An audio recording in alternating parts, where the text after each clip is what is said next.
I go now for the sardines, the boy said.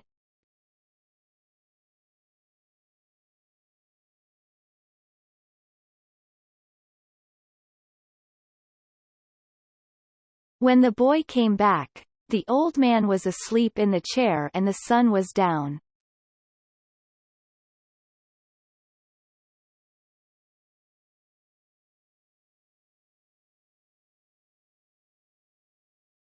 The boy took the old army blanket off the bed, and spread it over the back of the chair, and over the old man's shoulders.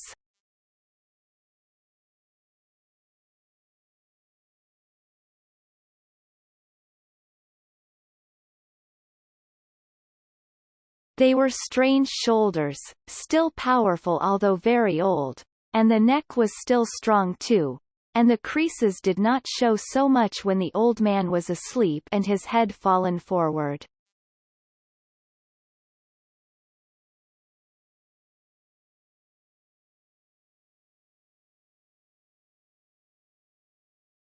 His shirt had been patched so many times, that it was like the sail, and the patches were faded to many different shades by the sun.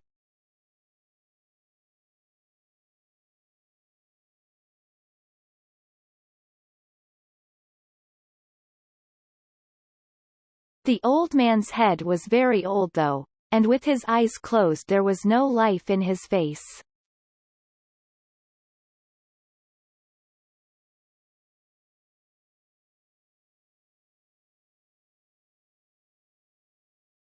The newspaper lay across his knees, and the weight of his arm held it there in the evening breeze.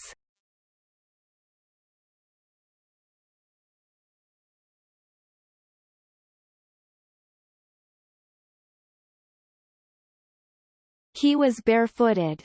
The boy left him there, and when he came back, the old man was still asleep.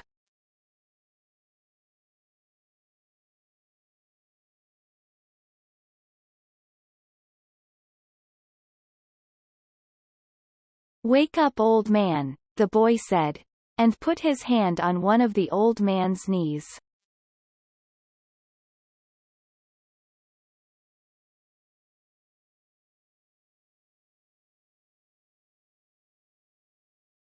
The old man opened his eyes, and for a moment he was coming back from a long way away. Then he smiled.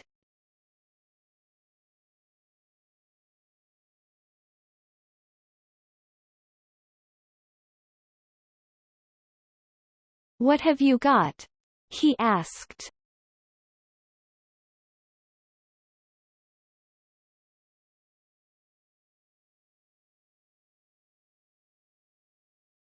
Supper, said the boy.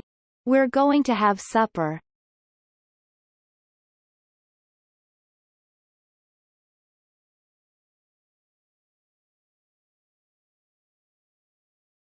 I'm not very hungry. Come on and eat. You can't fish and not eat.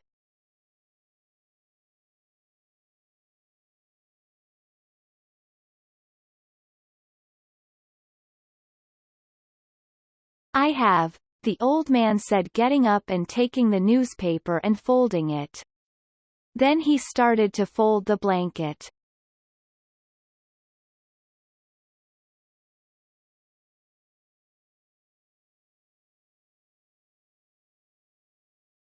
Keep the blanket around you, the boy said. You'll not fish without eating while I'm alive.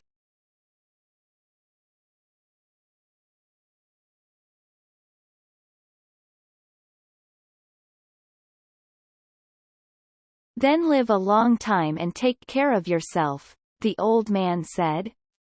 What are we eating?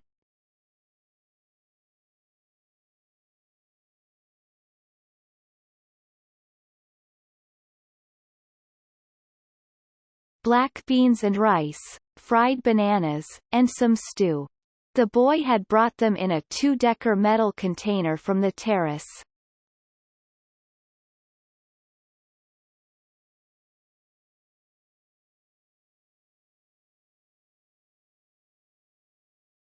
The 2 sets of knives and forks and spoons were in his pocket with a paper napkin wrapped around each set.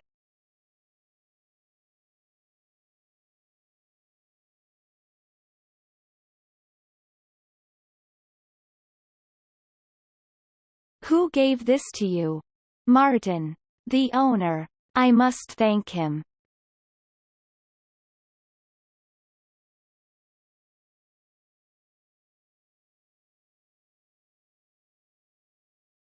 I thanked him already, the boy said. You don't need to thank him.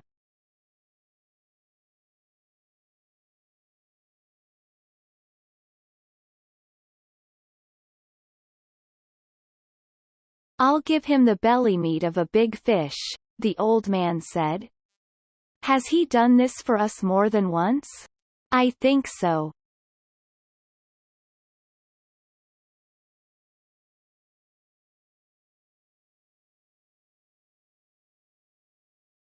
I must give him something more than the belly meat then. He is very thoughtful for us.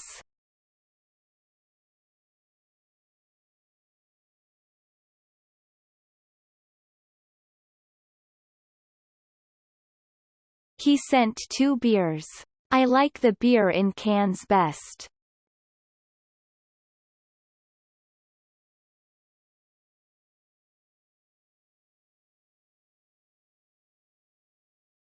I know. But this is in bottles, Hatway beer, and I take back the bottles.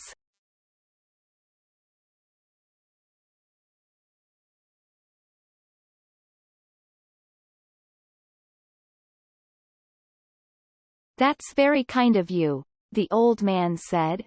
Should we eat?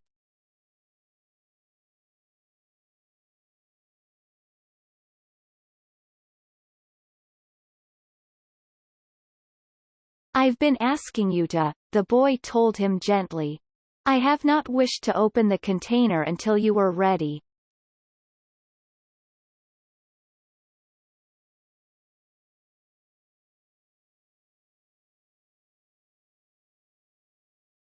I'm ready now, the old man said. I only needed time to wash.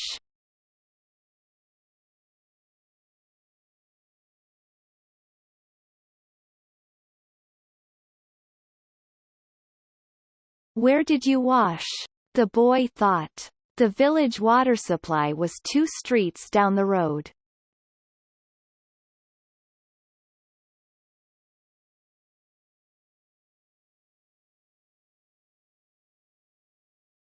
I must have water here for him, the boy thought, and soap and a good towel.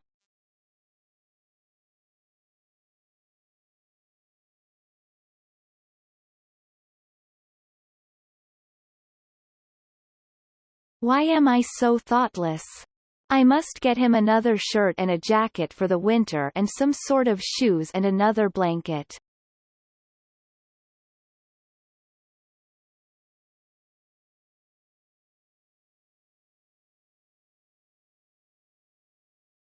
Your stew is excellent, the old man said.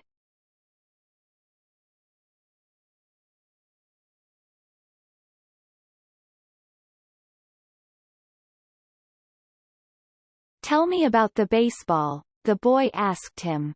In the American League it is the Yankees, as I said, the old man said happily.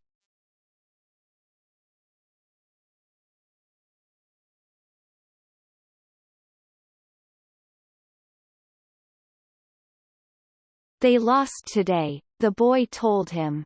That means nothing. The great DiMaggio is himself again. They have other men on the team.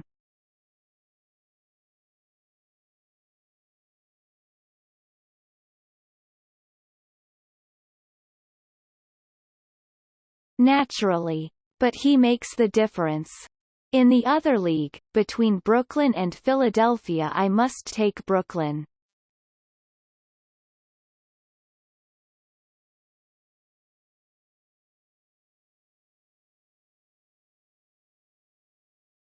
But then I think of Dick Sisler, and those great drives in the old park.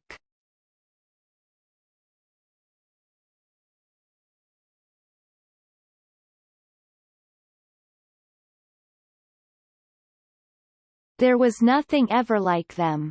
He hits the longest ball I have ever seen.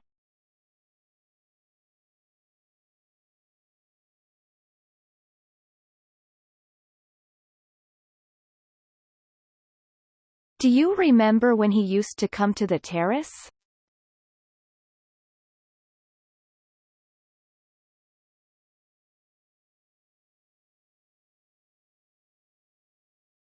I wanted to take him fishing but I was too timid to ask him. Then I asked you to ask him and you were too timid.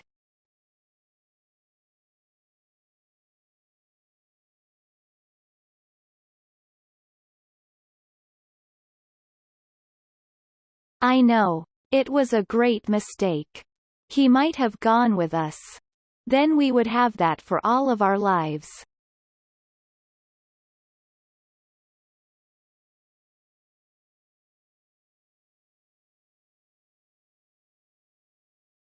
I would like to take the great DiMaggio fishing, the old man said. They say his father was a fisherman. Maybe he was as poor as we are and would understand.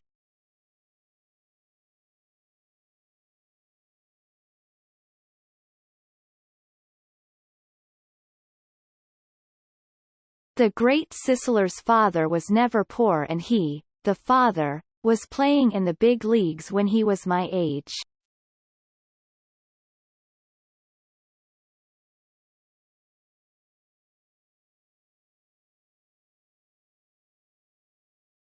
When I was your age, I was before the mast on a square-rigged ship that ran to Africa, and I have seen lions on the beaches in the evening.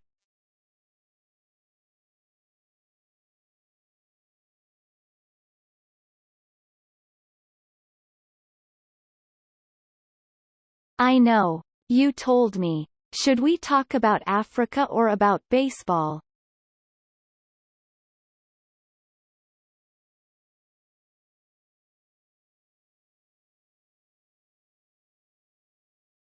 Baseball, I think, the boy said. Tell me about the great John J. McGraw. He said Hota for J.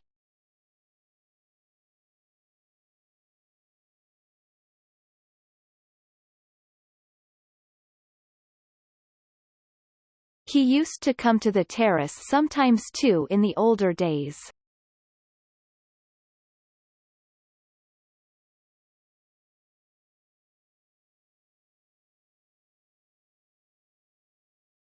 But he was rough and harsh-spoken and difficult when he was drinking.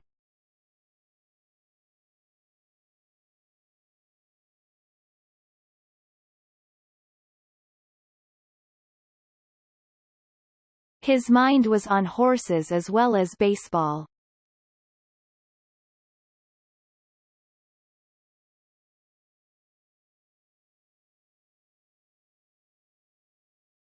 At least he carried lists of horses at all times in his pocket and frequently spoke the names of horses on the telephone.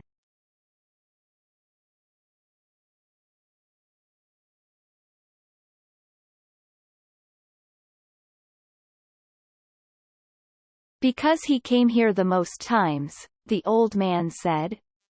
If de Rocher had continued to come here each year, your father would think him the greatest manager.